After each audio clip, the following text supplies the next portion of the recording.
પ્રેમ કરે ને પછી માણસને કંઈ બીજું જોઈએ નહીં, એ જેને પ્રેમ કરીએ છે એ જ મળે એવું આપણે ચાહીએ. પછી એની પાસેથી કોઈ વસ્તુની અપેક્ષા ન હોય.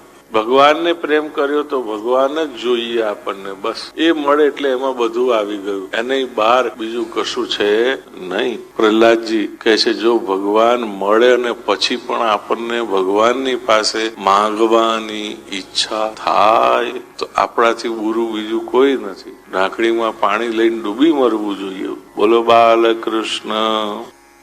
તમારો પ્રેમનો ખજાનો જે છે, પ્રેમનો ભંડાર જે છે એ તમને સામે મળ્યો અને પછી પણ તમને જો બીજું કંઈ માગવાની ઈચ્છા થાય તો તમે પ્રેમ શું કર્યો ભલા માણસ? પ્રહલાદજી જયારે આવી વાત કરે છે ત્યારે ભગવાનના નેત્રમાંથી અશ્રુ વહે છે. કહે છે બેટા ત્યાં માગી માગીને આ શું કર્યું? હું પીરસવા ઉદાર દિલથી બેઠો છું, તું માગવામાં કંજૂસી કરે?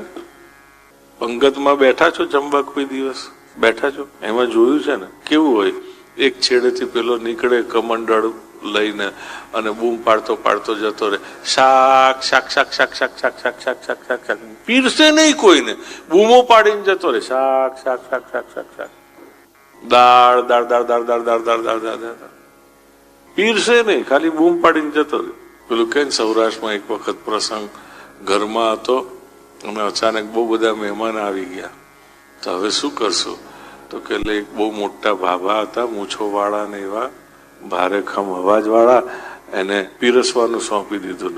અમુક વડીલો એ રસોડામાં કબજો કરી લીધો અને જે દાળ હતી શાક હતી એની અંદર થોડુંક વધારે મરચું પાણી બધું નાખી દીધું અને પેલા ભાભા હતા ને એને પીરસવા મોકલ્યા, લાડવો ને આ ને તેને બધું લઈને. કોણે માગ્યો તો?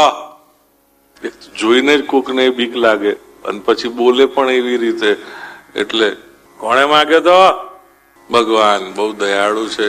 પ્રહલાદજી બતાવતા થાકતા નથી કે ભગવાન કેટલા દયાળુ છે, કેટલા કરુણાવાન છે. ભગવાન કરુણા વરસાવતા થાકતા નથી અને પ્રહલાદજી એની કરુણાનું ગાન કરતા થાકતા નથી.